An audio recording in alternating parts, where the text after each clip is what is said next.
welcome to another episode of the Awkwardness Podcast, the show where we go back in time with our favorite artists to when they were just little baby songwriters, and they play us one of the first songs they ever wrote. We talk about what happened next and how it all added up to who they are now, creatively and personally. I'm your host, Rose Sean, and accompanying me on this epic quest for poignant awkwardness and bittersweet nostalgia are my co-hosts Terence and Tony Tancredi. You guys, it is already December of 2024. Season 3 has nearly finished. 2024 has nearly finished. I think I speak for all of us here at Awkwardness when I say what the actual fuck. Anyway, today's guest is a real Renaissance woman. She's a singer, she's a songwriter, an electronic music producer, a DJ, a music journalist, and a reality TV producer, and I'm probably forgetting one or two other things. I'm talking about the crown jewel of Adelaide, Australia, Claire Knight, aka CKDJ, the most electrifying electronic artist. She's been on a private jet with Rihanna and DJ'd some of the most insane parties in the coolest cities in the world. We talk about Catholic school politics, trigger warnings or lack thereof, / ethics in reality television, and the particular sound that high heels make on pavement when you're walking angrily up a hill. Stay tuned at the end for just a little bit of a reveal. I don't even know what else to say, so I'll just let her say it. Buckle up, because we are going on a whistle-stop tour with jet-setting, multi-hyphenate boss lady, Claire Knight. Rose, I got to say, honey, you have the best voice ever. I've been listening to you. I went driving. I drove from LA up to Portland, and I was listening to Awkwardness most of the way. Oh my God, thank you. And I just love your voice. Oh, Isn't it perfect? So sweet of you to Isn't say. it nice? Yeah, I know. Can you believe it? And you're so smart with your questions and your reactions. I'm like, if I was talking to Courtney Taylor, don't think I would be that composed. Let me tell you, that one was tough because especially when we first got there, I was like a little, first of all, like we interviewed them backstage at their show. Right. So we're like in the green room, and that was like, usually we're more on our own turf. No, but that gives atmosphere. Oh yeah. No, it was great. And they were great, but I just kind of didn't know what to expect. They've been a band for 30 years, and like that was our first guest that I like listened to as a teenager before I even you're a big fan. Well, yeah. I'm like definitely a fan of their This is a fun band. Easter egg. Is like the reason why the podcast starts with them playing is because we were there and they were just playing, and we're like, Thank you. we're not gonna fucking interrupt them. Oh, yeah, we're no. just gonna let them play. Yeah, and it's just yeah. like that's just how it's gonna start. I kept thinking in my head, like, bitch, be cool. You are so cool. You are the coolest. Yeah. I'm listening to this song. I want to be friends with this girl. She's so cool. Well, now we're friends. So Yeah. just for the record, during that interview, I was very nervous, especially like when we first got there. But once we kind of settled in, I was like, oh, these guys, Yeah, they were so cool. They were so nice to us. So cool. and they seem were, nice. Yeah. Well, they were also just like so forthcoming with all these incredible stories. I'm never sure if people are going to be, into the concept. And the fact that we also booked that like through their publicist and not through like a more personal connection kind of made it like Official. Well, we were like, are they going to be into it? Yeah. Right. And they ended up being really into it. Yeah. Well, they're just on the level, Yeah. I like that. Like, they're real artists. They haven't lost sight. The fact that even Courtney was talking to you about how he's still on group chats with the junkies in the tents in Portland. That's like, okay, that's someone that's on the level. You haven't disassociated. You are still a community person. Yeah. Yeah. That's important. Yeah. And They were so rad. I think that's a lot of artists are like that. Yeah. You were saying you stopped by his wine place and the auditorium. did. Yeah. Yeah. Is that what it's called? The auditorium? I didn't know that. Right. It's called the Old Portland Wine Bar. Yeah. The whole building, The building right? is the Yeah. auditorium. I didn't know until you guys told me that they own the whole building. Yeah. Yeah. It was Yeah. nice. It was really super chill, really good burgundy red. Yeah, there we go.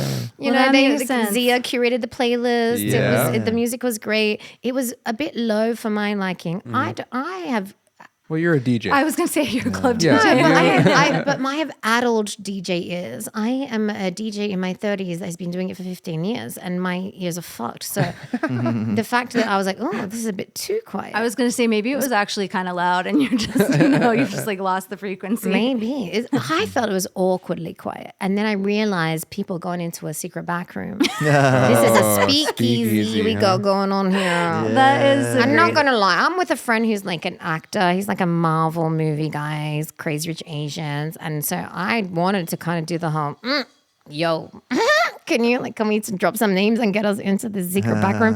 But I think it was really just for hospitality people. And I really clocked that. I'm like, actually, that makes it cooler because the people that are going into the secret back room are not rock star. They're not famous people.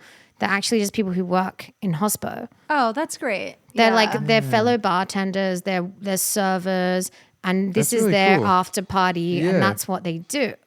Yeah. I like that. I like that too. And I had this moment, I'm like, actually, it's not for us. Yeah. We don't need to be VIP. Yeah.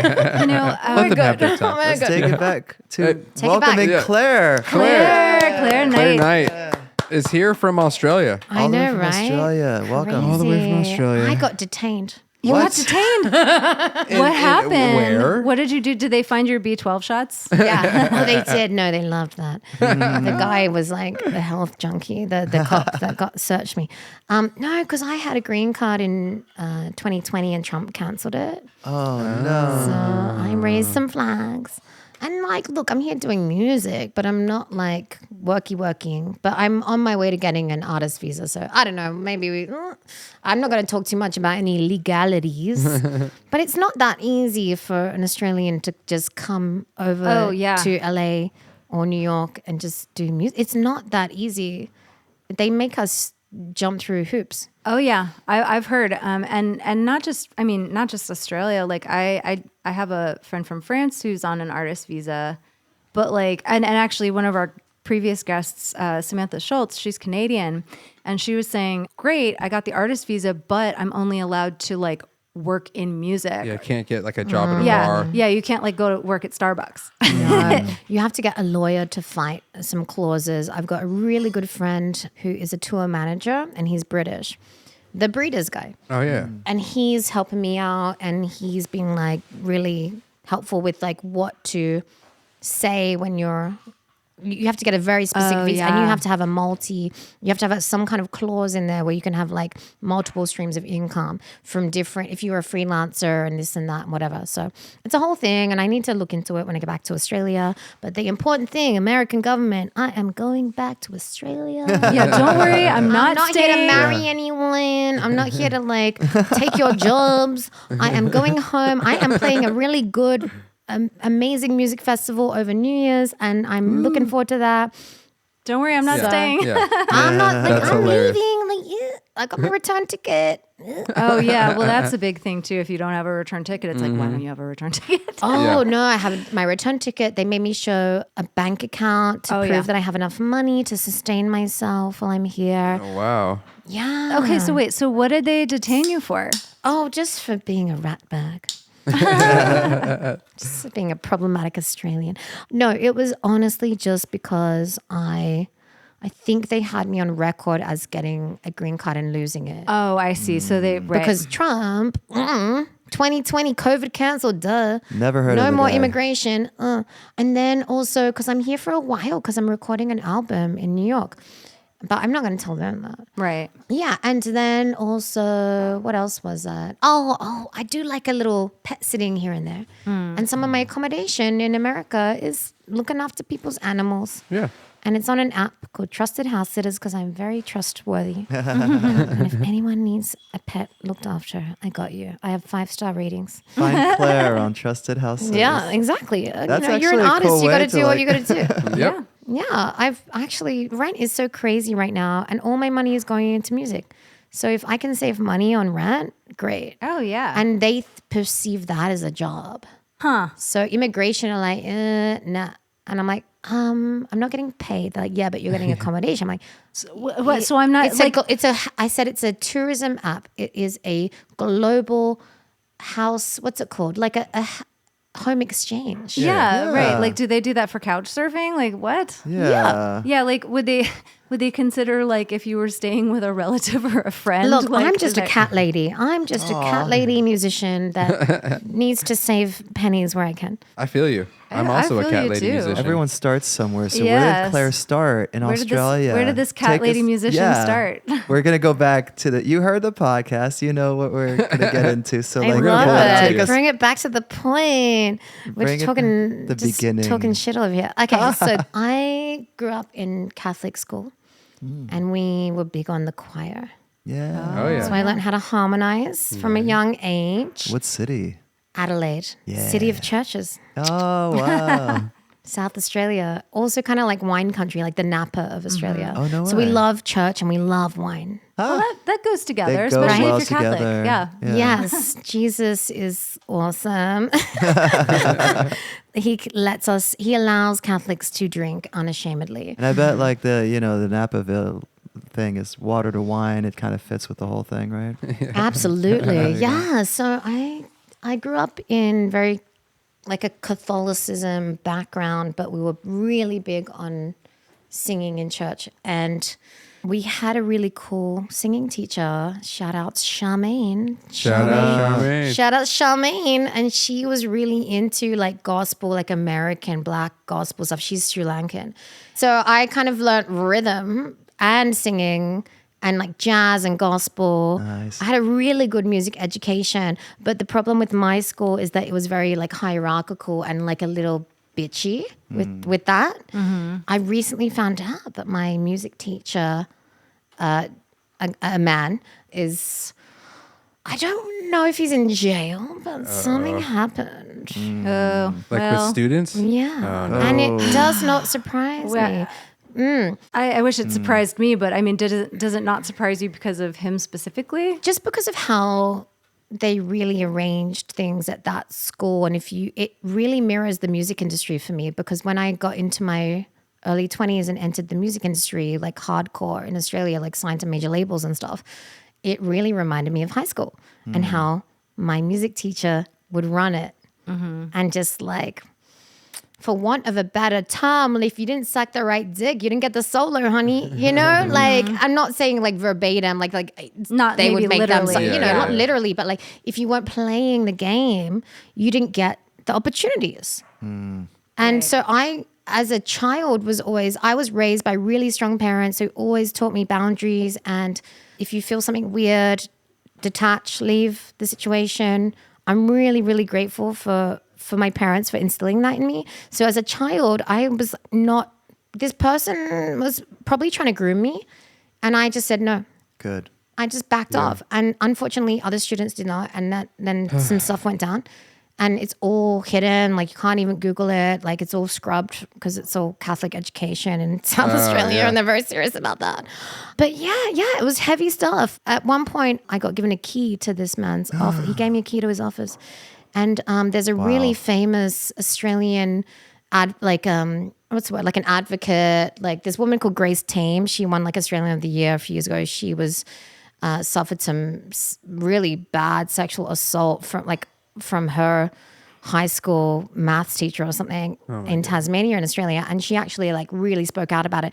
And what she spoke out about was the gag order where you're not allowed to say anything. She's like, why the hell should I be silenced when it's this man and he's being protected and all this stuff?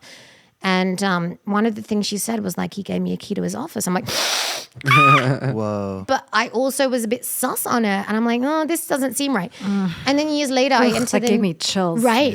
Yeah, it's weird. It's grooming. It's like, You know, there are probably a lot of people who decided like, I don't do music anymore Yep. because of something yes, like that. sad. music Yep. trauma. It's a Yeah. thing, especially Or- with women and young men. And, Yeah. you're young, you're vulnerable.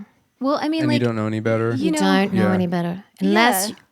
again, really grateful to my parents for really Oh, for sure. instilling protective behaviors Yes. into me from a young age. If you feel uncomfortable if someone touches in your place you don't like, and I try to say this to all my friends' kids and my nieces and stuff, I'm like, I drill it into them. If you feel a funny feeling in your tummy, if someone is touching you and you Say don't like something. it, I say kick them in the balls. Yeah. Or like, yeah, Like or just like- get but also out of say there. something. If You need to let say somebody know. something, tell mom, tell dad, tell me.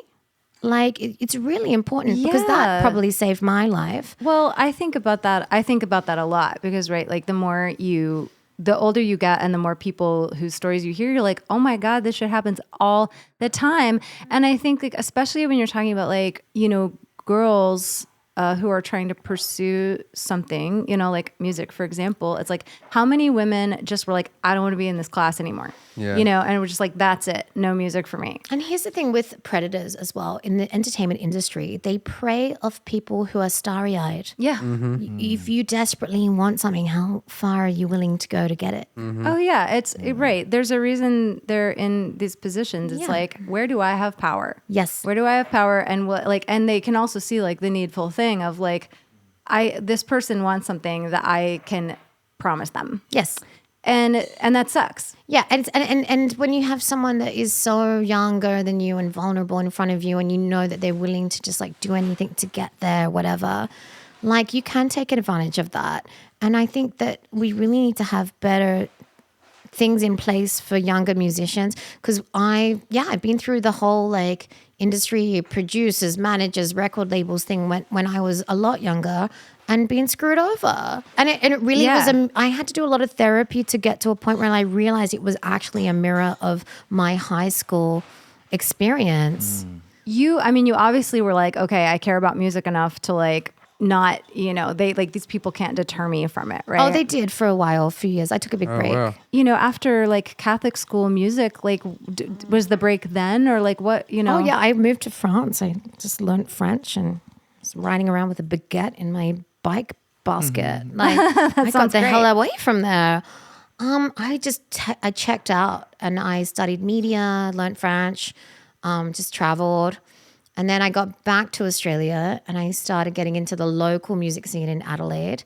And I really loved it. It was indie music. Yeah. Indie bands. It was like when I met you, Tony. Yes. I met Tony. So I became a music journalist, basically. I was down to the point where I was told I had no musical talent, basically. Really? By who? My music teacher that I wouldn't fuck. Oh, man.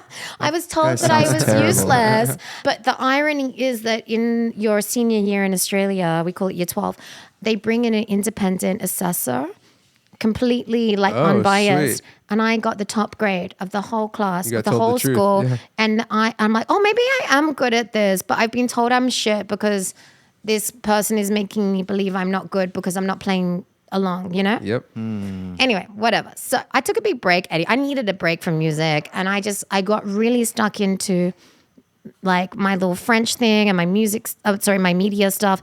And then I just loved music so much. I kept going back to it. And I was a big part of the local music scene in Adelaide. And I had a radio show and I started DJing. Yep. And then I was out one night watching a band and this guy came up to me who was a friend of a friend and totally innocently, wasn't trying to hit on me, nothing, just really straight up, honestly, he just like, we started chatting a little bit because we introduced through friends. His name's Shane Shepherd, really talented songwriter. He used to be in a band called The Mad Shapes. They were awesome, loved their band. And he was just like, you're musical, right? I'm like, yeah, I guess so. I haven't done it in a while. And he's like, I can tell. You're a music person. You sing, right? I'm like, oh, yeah. How did you know? Like, did you talk to Jesse? Like, did someone tell you? He's like, no, I can just tell. Do you want to come over and make some music? I was like, okay, why not? And like, he had a wife at the time. And I was like, I don't think this is sus. I think I can trust this guy. Yeah. And I went over to Shane's house and he played me some songs and I sung over some of the tracks and he's like, this is awesome. Like, can you join my band? I'm like, oh, okay. But then like the band was already kind of fully formed and adding another person to it was a bit of a weird mix. And then we decided to create our own project and we called it Fingertips. Yeah. And that was like the first time I ever really like was songwriting. And but then it kind of, he got divorced and then he ended up marrying someone else in our hometown and they had kids and they moved to Byron Bay. And it just didn't really work out. And so I took the project on and did it solo. And then I ended up in New York City totally by accident. Wow. Because like my music journalism just kind of took off, and I got on tour with Rihanna. Oh, I saw that. Yes. Oh, you've done your research. she's done her Googles. Yes, ma'am.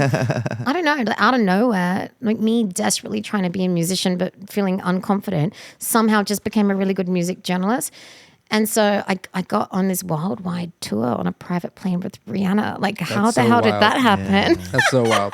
That's amazing. That is insane. Yeah. Well, because when I met you, Tony, I was interning at Filter magazine. Yep. Which shout outs to Imagine Brian. Used to work Yeah, at Filter. Yeah, we're all Filter people. So I was always doing it, but it was more just like because it was just an outlet for me because I just loved music. But then I was also studying media and like I'm Yeah. into like writing and I don't know, it just kind of happened by accident. But I was always very jealous of the artists I was interviewing, like extremely jealous. And I was a music programmer for a little bit as well, doing music for retail stores, like fashion and stuff like that. Like a supervisor, kind of Yeah, a I mean, curator. That's like DJing. I came in a really good time when it was like, what was it, 2012, and music journalism was still very much a thing. Oh, yeah. yeah. Yeah. Like, honestly, I love what you guys are doing because it's really cool. It's like actually taking care of and really talking to an artist and getting down to the core of it. And I feel like that doesn't exist as much anymore. It means a Well, lot, you know? Print long form. thank you very Yeah, much Yes, for thank saying you. that. But Thank you you. know, I think like print long form journalism barely exists, and especially when it's like cultural content. And I think that like that has been mostly sort of replaced by podcasting.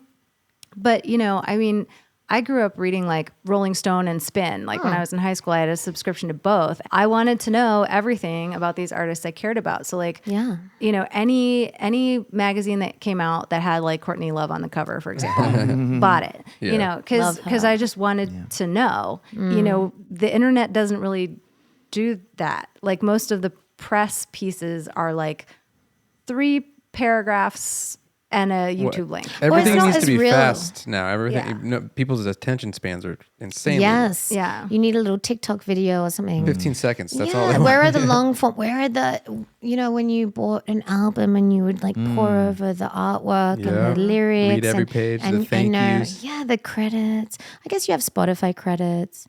Not I the just miss same. having like something you can like touch. Touch, and yeah. Hold in your Tactile, hands, yes, yeah. absolutely. Yeah. We were just having a little dinner earlier at Little Tony's on the way from, like, I just got off the plane at LAX and I'm like, what's on the way? Let's go. Little Tony's, Burbank, done. Boom. And they were playing the Shins, Broken Bells. And I was just talking about like, I have this weird little information in my head about the Shins, like I guess from being a little fan of them back in the 2000s when you did read all that information. And I knew, I'm like, well, Owen Voted Wild was recorded at his apartment in either Portland or Albuquerque or wherever he was. And James Master is his own producer because I know this because his neighbor used to like bang on the door and on the wall and scream and shout if it got very loud. So that's why it's a very lo-fi chill album. And it was my sleeping album as a teenager. It got me to sleep So because rad. it was so chill. But like, I don't think I would know that these days about an artist that I like. Which is so sad because, No. like, I mean, I was going to say thank you for that compliment because, like, our biggest thing from doing this is just kind of like getting to know the human stories of who we're talking to. That's so important for connection in this world where if Yeah. everything's fast and everything's quick, then everyone just is surface level and you never get to really open up and be vulnerable with someone, share the stories that they went through.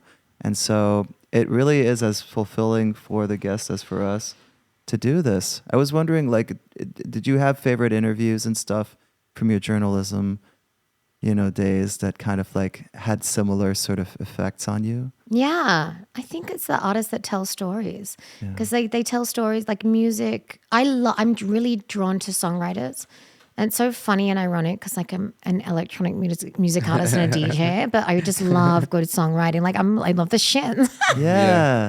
but I just think that the artists that tell a really good story and are really honest and straight up. And I think that that's the purpose of art, to make people feel something and to have shared experiences and to just connect. Like we're here to connect at the end of the day. And that's what storytelling is. I love that. So I mean, nothing particular stands out with a particular artist, but maybe just a vibe. Yeah. And you can always tell when someone's giving you a very, actually, you know what? I would say Chuck D from Public Enemy.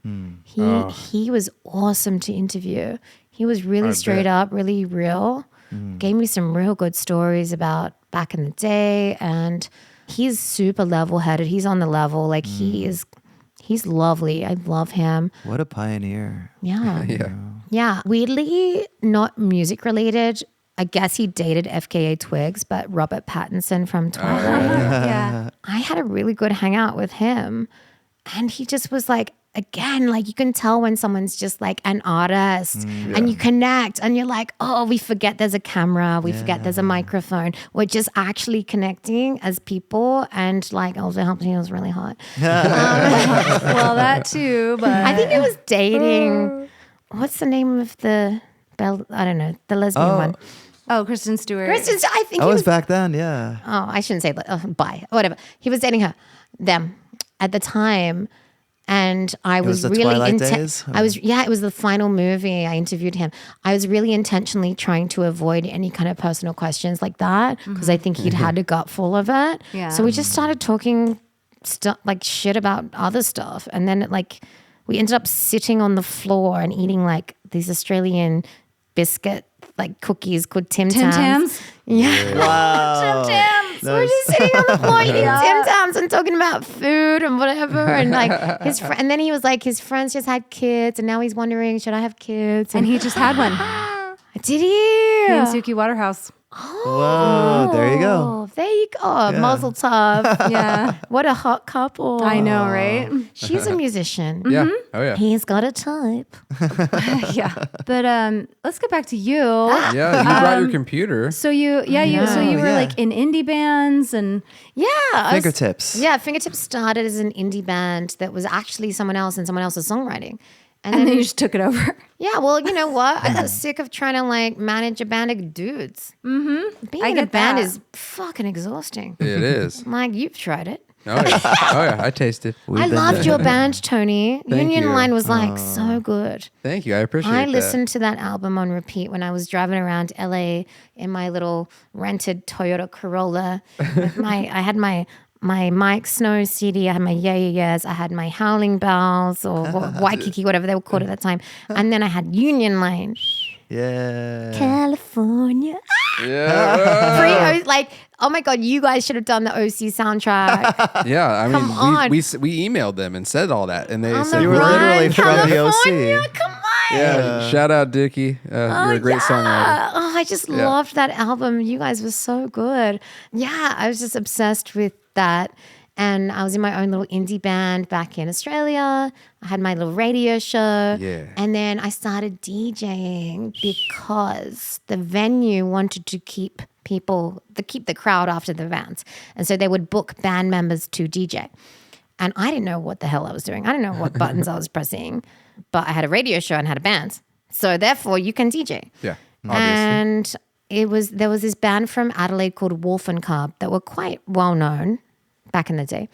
And they taught me literally what buttons to press. And I had my box of CDs with like, again, probably like, Yeah Yeah Yeahs, Crystal Castles, The White Stripe. Yeah. I don't know, Daft Punk, Rugs Up, like all that kind of stuff. And I would just put my CDs in and I would crossfade and press play. And then I moved to Sydney and it was really difficult to start a band there. I And it was bet. more of a DJ scene. And they were shutting down music venues and opening up clubs, and it was just more cost efficient. And then I just got in with like a group of DJs that were like indie club DJs called Purple Sneakers. And I started DJing more, and then I entered a competition through EMI, which is Capitol Records here, and I did really well. And I was like signed to them. It's like Alice in Wonderland. Yeah, like she did it the year before me. Yeah. So she was kind of like a mentor to me. I learned a lot from her and just how to actually be a DJ and produce electronic music. Well, you know what? This is actually a lot easier than hiring a drummer and a bass player and a guitar.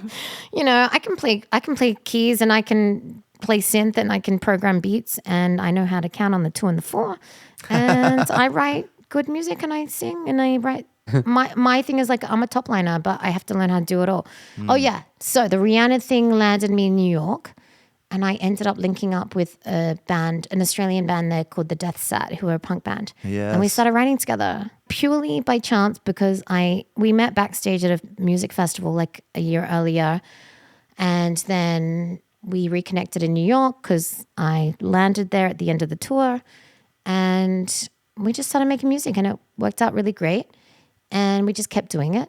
And that's who I'm about to work with when I get back there next week. Oh, that's amazing. amazing. Yeah. Wow.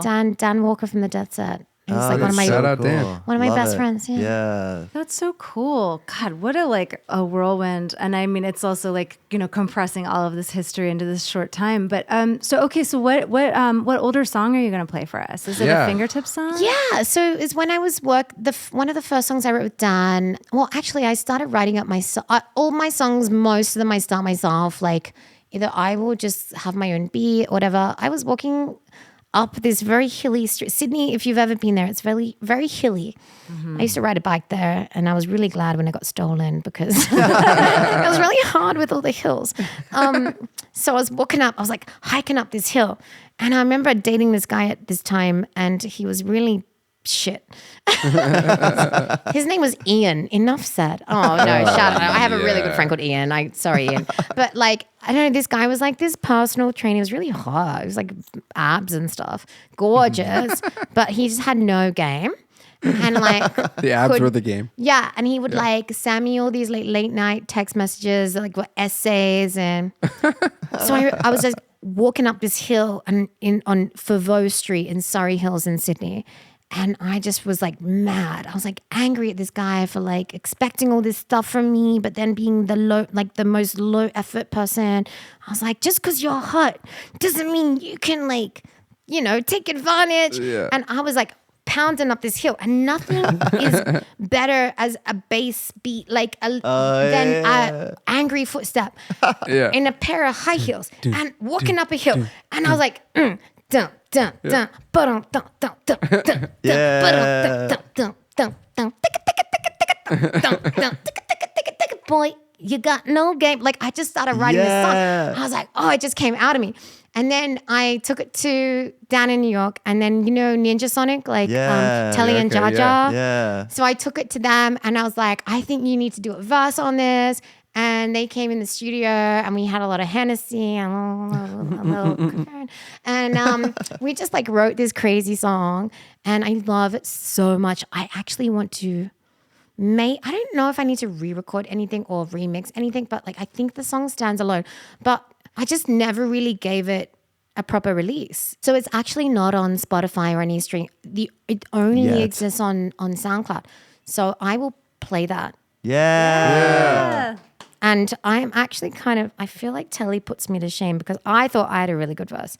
But then he jumps in with his verse and it's my party trick to like rap it. Like he has this great line. It's like, the devil ain't the only one that wears Prada. You love it, you cuff it, get that man out to here. Yeah. Like he just has he just wrote that on the fly and he's so talented. And he's one of the first people that really encouraged me I used to rap. I still kind of rap. Like my singing style is kind of like, it's a bit Gwen Stefani, but it's also a little rap singy. Yeah. I used to DJ at this night at the Flat in Brooklyn, RIP the Flat. They had a bunch of shootings there. It shut down. Hey. So I used to DJ there and I'd do this night called Chocolate Sundays that Ninja Sonic would host. And they'd be like, you're the vanilla in our Chocolate Sundays. And I would be DJing and they would literally pass the mic to me and put it in front of my face and be like, do it. We know you can. Like, so encouraging. Yeah. That would never happen in Australia. People in Australia, especially the men, are such assholes. And like, they just don't want to see people succeed. The tall poppy syndrome. Have you heard of this? Tall poppy? If the poppies grow too tall, you got to cut them down. No. Oh yeah. Whereas I feel like in America, I'm way more confident here. Like, rising tides lift all ships and that whole thing. It's nice. And that's what I really felt strongly encouraged by my crew in New York. And that's why I keep going back to New York because my crew there are the best. My creative community in New York are like the best people ever. And they're not just like music art. Like they're rappers, they're graffiti artists, they are authors, they are sex workers, they are visual artists, they are photographers, everyone. Like they just like, you can see it on, sorry, I'm holding up my my laptop. like a bunch of my stickers are from them. There's like, be what you want to jack off to. I love that one. Artists, hookers, drug dealers, we all need to eat. Like user friendly. That's my friend in Portland. That's his clothing label. Oh, got a breeder's sticker there. Like Kat Marnell is amazing. She's a really amazing author. She used to write for like Vogue and Vice and stuff.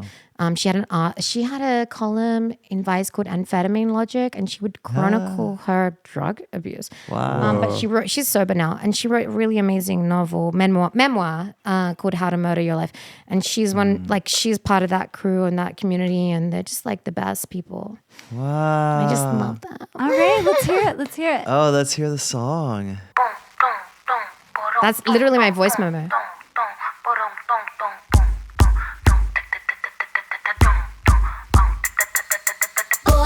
You got no game, barely remembering your name. You're not a boyfriend, you're just a date. So I got no mandate to reciprocate. Boy, you got no game, barely remembering your name. You're not a boyfriend, you're just a date. So I got no mandate to reciprocate. Thought you were so cute, your kiss is so sweet. Walked into my life, oh so suddenly. I was hooked by your smile, Adonis physique. Got no wit though, baby, but sometimes that's sweet. Expect me to follow you around like a bitch, but you picked the wrong girl. I don't do that shit. I'm a queen and I know it. Way too proud for that. So give up the throne if I'm taking you home, and that's all it is. A sweet little fling. I don't want a baby, I don't want a ring. Don't want no text message that reads like an essay. Then 3 a.m. calls like you think I'm so easy. I'm dropping the phone when you come on the line. Had it with you, wasting all of my time. Get out of my face, man. Stop stalking my life. I am not your girlfriend, I won't be your wife. Boy, you got no game. Oh, I hated this guy so over here. Shut up. Shut up, little bitch. You got no game, barely remembering your name. You're not a boyfriend, you're just a date. So I got no mandate to reciprocate. She wanna sip rose on my patio. Spend all my dough on shoes, bags, and blow. Throw hissy fits when I tell her no. Well, listen, miss, you deal with a pro. Yeah, not an item ain't really together. together. So when she call, Press ignore like whatever. I'm hitting and running. I'm a drunk driver, the devil ain't the only one that wears Prada. You love it, You cuff it. Get that man out of here. Yeah. You're dealing with a brawler. Ain't tricking if you got it. You got it, spoil her. Oh, I get it. You're broke out of order. My ADD is too intense for me to care if she care, wanna stay or leave. She all on my back, smothering me. This is whack to attack. I need air, I can't breathe. Boy, you got no game, barely remembering your name. You're not a boyfriend, you're just a date. So I got no mandate to reciprocate. Boy, you got no game, barely remembering your name. You're not a boyfriend, you're just a date. So I got no mandate to reciprocate. Boy, you got no game, barely remembering your name. You're not a boyfriend, you're just a date. So I got no mandate to reciprocate. Dum dum dum, ba-dum dum dum dum dum dum, ba-dum dum dum dum. Ticka ticka ticka ticka dum dum dum. Ba-dum. Original voice note from Surrey Hills, Sydney, walking up the street. Yes. Oh my Started God. playing another song, You're a yeah. badass. Yeah, fun, right? That's amazing. I wrote that in like 2 minutes. Like literally, it just came to me, and I was like, this is how I feel about this person. Bam. No, You're legit. just a like, date, so I got no mandate to reciprocate. Right? Come Yeah, on. that, Cute. yeah, Love it. Yeah, that is So that good. that song is really fire. Yeah, you got it. I got to re-release Oh it. yeah, that's like Yeah. Iggy Azalea. Yes. Oh, well, that was part of the problem because Australia didn't like her. And then they compared me to her. And then I was dead in the water, honey. Maybe it's been long I got enough called now. cringy for being a white girl trying to rap. No. Oh my gosh. But then there's all these white boys, white Australian boys out there rapping. and that's okay. That's well, okay. also, like, I don't. Oh my god. I mean, Make I it don't- make sense. I also like don't know that.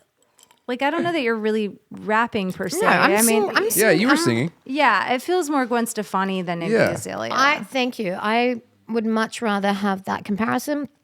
Also, I don't think I'm putting on any kind of fake no that, accent. Well, that's the No. other thing. Like, Not you at all. sound Australian. You don't sound like because Iggy I'm Azalea. from the South. I don't talk Yeah. shit. Yeah. Whatever she says. Look, Full affectation on her part, yeah, for sure. Which is like weird. she's super talented. I just think there's a bit of weirdness with. There's a reason she doesn't have a career anymore. I know, but I don't know. Like, yeah, there's something like a little cringy about like basically doing like a T-Pain impression or something. You can't. All right, close that. What's that? When Blondie raps, rap I mean, that was But that. Blondie's not Blondie's. Sorry, my tour manager Brian just chimed in there and said when Blondie raps, it's not a problem. So you don't have a microphone. I have to speak for you. That's nice. So when Blondie raps, it's not a yes. Well, like I don't think Blondie is trying to affectate a Southern African American. Yeah, yeah. No, I want to hear about the beats and all the music you created. Well, yeah, there's part of that is my beatboxing. Yeah. And then a lot of it is, my friend Dan from the Death Set. And actually, since then, I sent myself to music school and I learned how to do all that stuff myself. Oh, just like which has been a game production changer. and stuff. Oh, okay. Yeah. So so they produce this, but you produce your own stuff now. I sit in I'm a co-producer. Like anything that comes out with my name, I'm in the room. I'm being like, no, the key needs to be like, fuck, not like that. Like, Right. I would say I'm the Rick Rubin, like. Well, it gets confusing when you're talking about like producing with electronic versus like other kinds of music, because like if you're a DJ that makes your own music, you're a producer. But then if you're talking about rock music, it's like then you're the one like producer means something different. So so I guess I know. So I guess what I mean is they were more hands-on with like the instrumentation of that track, and then now you kind of do that stuff more yourself. Is that what I'm understanding? Yeah, absolutely. Like now it's more that I don't love production. For me, it's kind of like homework. I just want to write. Yeah. And so I know enough to write and write better demos. So I can bring it to someone to mix and master. And then I already have it to a great level, But I also just love collaborating. I love sitting in a room with someone that plays an instrument that I don't play, or that, has different access to different splice loops that I don't know, whatever it is. Like, 100%. I love different ideas. And also I have hardcore ADHD. So I like having someone else involved in a project because they can help me finish it. So I really love collaboration for that because it keeps me accountable. And I feed off the energy of other people, and I really work well with people who love singers, specifically female vocalists, and are going to let me shine and make me feel comfortable to express myself. And which is what you're going to hear in the other song I'm going to play you, which is a new one that I'm about to release. It's called Trigger Warning. And I don't know, I was really angry at men. I'm a big fan. I produce reality TV in Australia. Oh, shit. Yeah, I do like behind the scenes production.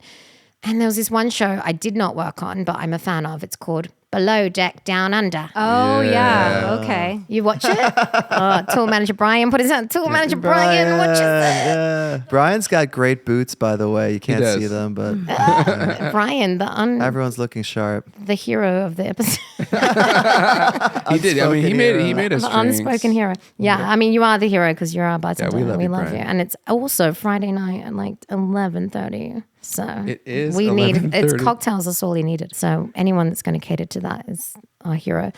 So I'm watching this. I do really late night DJ sets, and I get home, I don't know, sometimes like 3, 4, 5 in the morning. I need something to just take my mind off it and to relax. And I zone out and drink a cup of chamomile tea. I'm so hardcore. I get home and I drink like a peppermint or a chamomile tea, and I will watch Below Deck Down Under. And I will just shut off, and that will lull me into like a sleepy zone. And I got so angry one night when I got home from work and I'm watching Below Deck Down Under. And there was no trigger warning on this episode that had sexual violence. And I was mad. This creepy Australian guy, I can't even remember his name, probably some Brad, Chad, fucking, I don't know, some loser, white guy, Australian, I don't know, Jared, some whatever, irrelevant what his name was. He's lucky I don't remember his name.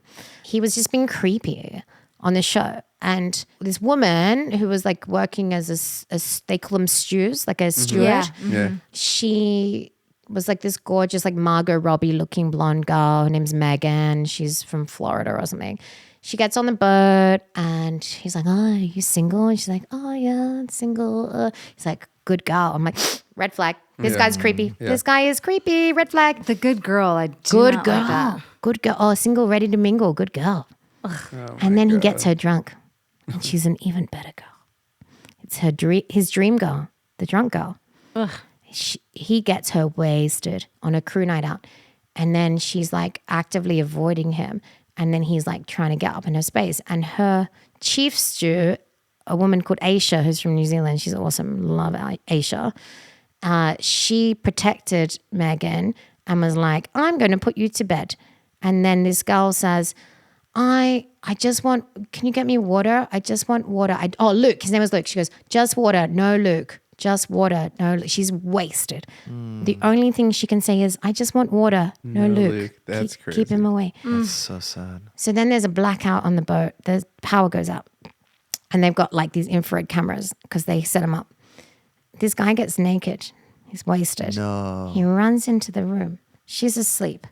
And he gets naked. He's naked. And he climbs into bed with her. And she's so drunk and she doesn't know what's going on. And he's trying to wake up. He's like, hey, Megan, hey, how are you feeling? Scale of 1 to 10, how are you feeling? Blah, blah, blah. Ugh. This guy is naked in bed with her and she is wasted and she's sad. She doesn't want him near her. She just wants water. And her friend thought that she was okay, so they went to bed.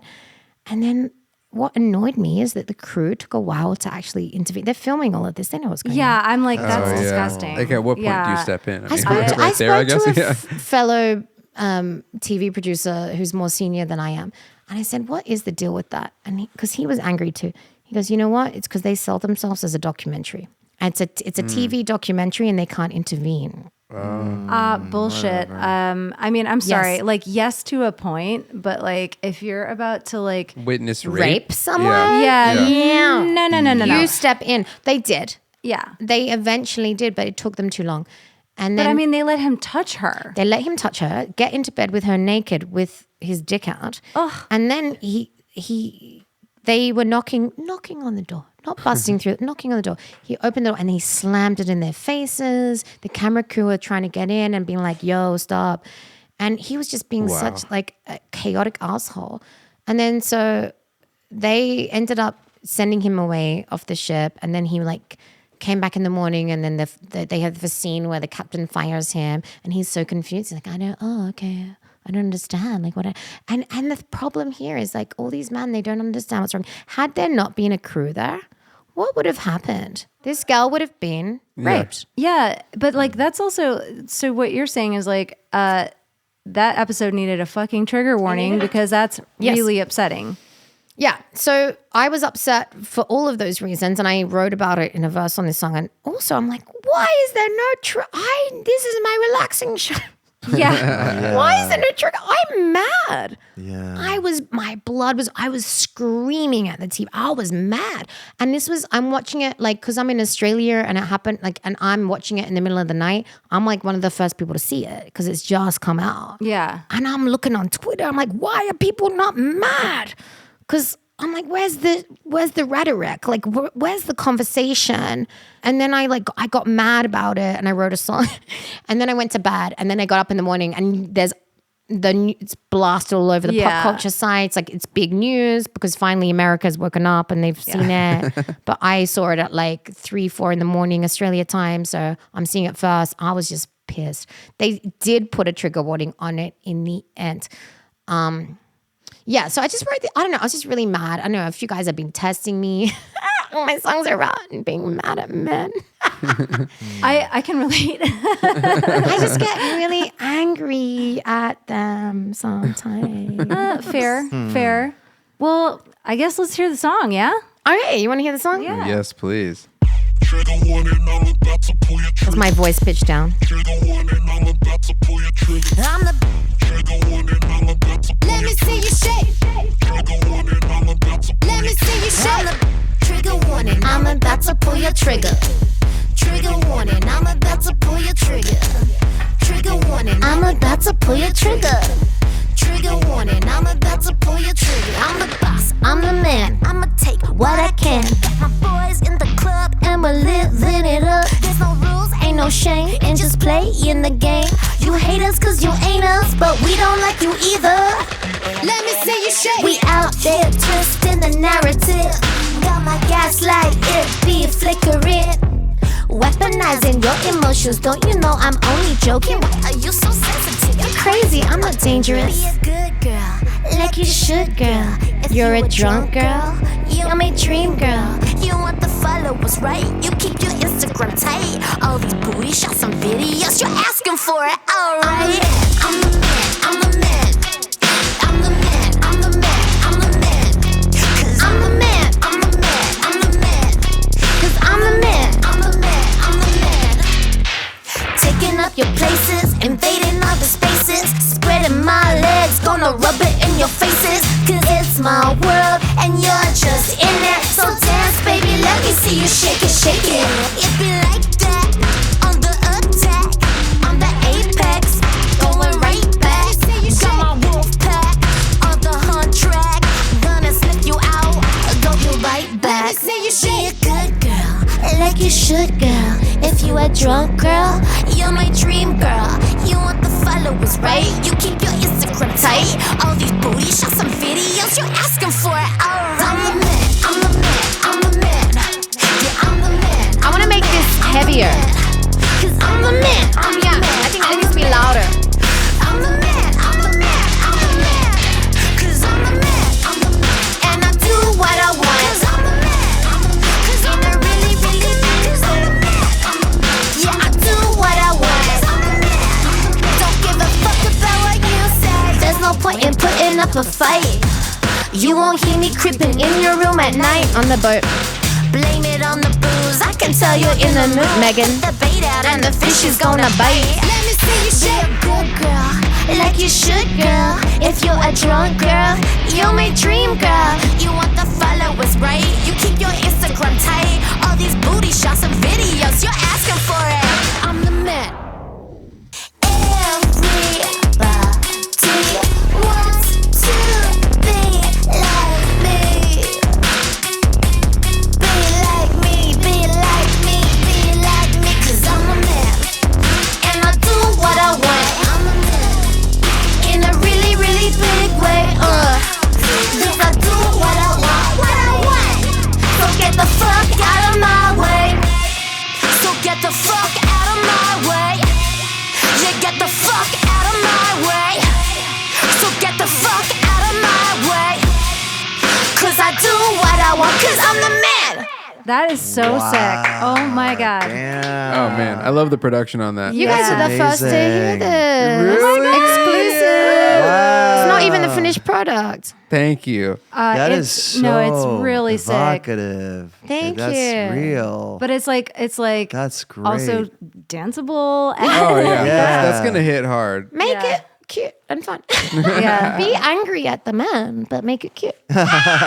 make it cute and fun. Make it for the girls. With the It's for the girls. This context, song is for the too. girls. Yeah, It's for the girls that are just done with the guys. That's real though. That's I love the gun wow, that's sounds powerful. Thank you. Percussion. I went to a massage therapist who was kind of like Reiki, a bit spiritual, and I told her about this really horrible experience I had with an ex-boyfriend. It was like a little violent, and she's like, "What are we going to do about the sacred rage?"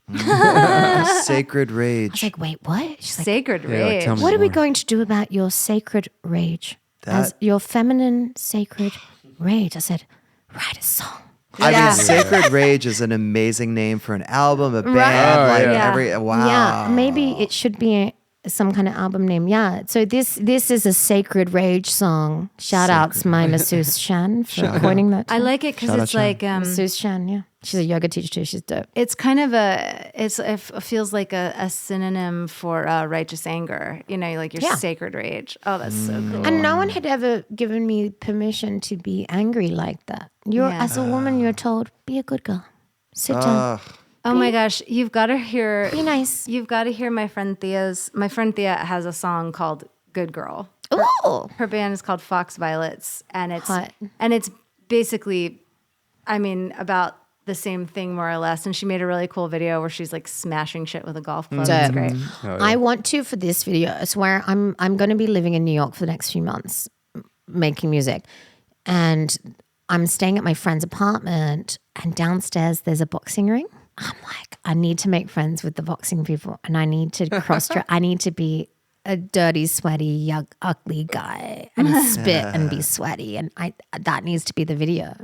I think I love so. that. I think I need to be like, That's a I'm great the man. idea. It's a boxing kind of video. Yeah. Oh yeah. I need to be really dirty and gritty and sweaty and nasty and raw. You know what's amazing? Yeah, I it's love like that you idea. mentioned Gwen Stefani, and like this is like the evolution of I'm Just a Girl. Yeah. You Yeah, know what I totally. mean? Like it's kind of I like love next that. level. Wow, it's deep. Thank Especially the you. context you provided is just very powerful. Yeah. I was mad, man. I was Yeah. angry. I was just like, ugh.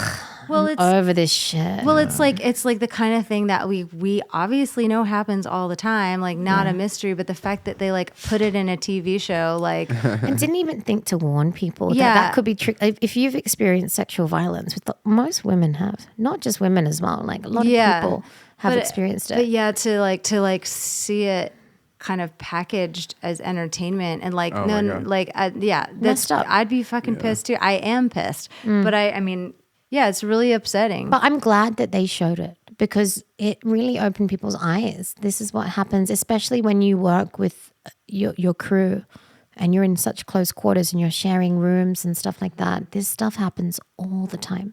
I'm kind of glad that I'm not glad that it happened for horror's sake, but I'm glad that it happened. It was intervened and it was filmed and documented, because without documentation, we have nothing. Well, it's just her word against his. Exactly. I mean, how many times have you heard that? And in the lyrics of that song, I talk about gaslighting and I talk I heard about that, all of yeah. that. And I've been gaslit and I've been told I'm crazy. like, are you sure? I'm a Scorpio, babe. I keep receipts. I record for Scorpio Don't season. worry. Anyone that dates me, be prepared. I'm gonna if I think you're sus, like in the state of Victoria where I live, you only need one party consent to record a phone call, bitch. Like I have Ableton on my computer. I can open that shit up real quick. Bam, record. Speakerphone. Got I'll you. make you I a love the idea song. of one party consent. No, it's true. It's a thing. I Googled it because I did it. I've had some crazy ex-boyfriends and they lie. Well, I think that you're channeling the sacred rage in a really cool and beautiful way. You know, it just popped into my head. You know what? That also reminded me of my friend Kat has this incredible band called Holy Wars, and there's you guys have some. You guys should meet. I should. I feel I'd like love you guys that. should co-write. Are they LA? Yeah. Mhm. All right. Okay. I need to work with more women because honestly, I just feel like there's not enough female producers, and then or they don't talk enough. I don't know what it is. Like I'm like always finding that. I love the men I work with. I would never work with anyone that I think is messed up. Every single guy I work with is like a homie, like they're cool, they're on the level, but like I'm craving working with more women. Well, I think there's more opportunities for that now. Like, you know, more women are getting into production, and we've met some on the show, and you know, just like anecdotally in my life, it's cool because I think there's finally maybe some kind of like permission that like you're allowed to be like techie. Yeah, I'm rolling my eyes. Like not at what you're saying, but about this the whole concept. sentiment. Yeah, just right. Like there's just like some space being made finally. I have a relatively new job back home in Australia. I've been teaching people how to DJ, and it's wild the discrepancy between the men and the women, or the gender non-binary people and the men, even with the confidence level. Yeah. You could have some really average white guy who is like has all the confidence in the world. Oh yeah. And then you have some really talented like woman or like gender non-binary person, and they just don't have that level of confidence because they have not been given the permission. Right. And I'm trying to shake it into them. I give you permission to be awesome and you are great. And a lot of it is me, not even me teaching them the technical side of it. It's me giving them a pep talk about you actually need to get up on stage and do this because you're really good. Yeah. That's I mean, amazing. but that's so true in so many fields. I mean, it's cool that you're like giving people that permission and, pursuing it and like expressing the sacred rage. And I'm really excited about this new album you're making. Can't wait to hear it. Yeah, damn. Thank you so much for doing the pod. And I can't believe we got you in this brief little window. Thank you for having me. We've been trying to Thank get her. you so much, Claire. Oh, that's so sweet. Every time you're here, I'm like, hey, it hasn't worked out, but now it has. So this was perfect. I intentionally flew back from Portland to do this. Thank you so much. Oh my God, We thank appreciate you, you. Claire. I'm like, it needs to happen. And then when I found out it's like your last one, I'm like, oh, that really needed, because I was thinking, oh, maybe when I'm back in late November, it'll be better because I'll have a song out, I'll have trigger warning out. But then like, no, it needed to happen now. Yeah. Thank you so much, Claire. Thank you guys. You're the best. Can't wait for that new album. Follow CKDJ for more info about release dates and also live performances and DJ sets. She is a fucking delight, and I appreciate her near total lack of discretion when we talk about wrongdoing at high levels, especially entertainment. It's uncomfortable, right? Everyone's afraid of the blowback, but evil thrives in darkness, and when you shine the light, the cockroaches scuttle away. Claire is a bright light, and we are so pleased she made the space in her schedule for us. She's got big things coming, so stay tuned. We've got one more episode for the year, and as you heard at the end of the interview, it is actually our last one for the foreseeable future. That's right, Claire was actually our last guest in real time, in person on the Rockerness podcast. By the time you hear this, Tony will be a dad, and I will have been living in Spain for about 2 months. Life is crazy, and we have a lot more to say about it in our next episode, so we really hope you will tune in at least one more time. Stay warm, and we'll see you next week.